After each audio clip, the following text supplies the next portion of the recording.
На сегодняшний день потребление электроэнергии в Гудаутском районе составляет около 32 мегаватт при норме 23. Кроме линий, которые идут из Ачкуары и питают электричеством западную часть республики, свет в район поступает из 9 крупных подстанций. Однако практически все они находятся в неудовлетворительном состоянии. Мы находимся сейчас на территории подстанции Гудаута-Тяга, которая находится, я считаю, что в очень плохом состоянии, и не только я так считаю.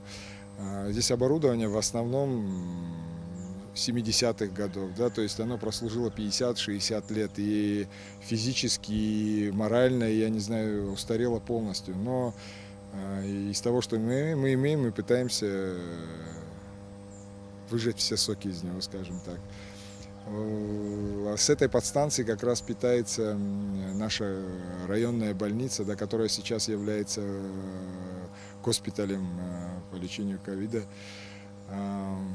Хотелось бы сказать, что специально для снабжения больницы построена новая ячейка была, и в принципе электроснабжение именно самой больницы осуществляется достаточно новым, в смысле новой линией и новым маршрутом. Но проблема в том, что ничто не застраховано от общего отключения, от аварийного. Да? Я имею в виду то, что когда происходят такие скачки, если где-то какая-то линия отключилась, то в любом случае все оборудование реагирует на него. Подстанция Гудаута-Тяга принадлежит Абхазской железной дороге. Небольшие ремонтные работы здесь проводились очень давно. А между тем подстанция обеспечивает многие населенные пункты района. По словам Ахры Гагулия, вряд ли у АЖД есть возможность провести на подстанции капитальный ремонт. Да и состояние линии электропередачи оставляет желать лучшего. До сих пор есть места, где они держатся на деревянных опорах. Деревянные не только не те заводские, которые, а именно сделаны кустарным способом, из деревьев, там, акации.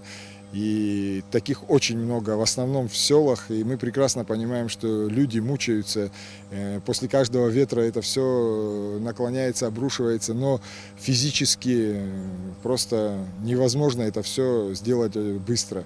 Поскольку нету соответствующих материалов, я имею в виду опор, линии, самое важное, проводов, да, любая смена даже опор все равно подразумевает замену линии, да, то есть проводов, а их в соответствии в наличии у нас нету, поскольку самый важный вопрос – это, естественно, финансирование. Проблемы здесь все те же, что и в других районах. Много незаконных потребителей. Это и майнинг, и трехфазные подключения, и при этом низкая собираемость платежей. На данный момент мы посчитали не стал лезть в дебри старых долгов. Просто за последние 3 года сколько задолжало население за потребленную электроэнергию, эта сумма получилась порядка 60 миллионов. А это здание – головной офис филиала РУП «Черноморэнерго» Гудаутского района. И оно находится в плачевном состоянии. Ремонта здесь не было долгие годы. Ситуацию усугубил пожар, который произошел несколько месяцев назад.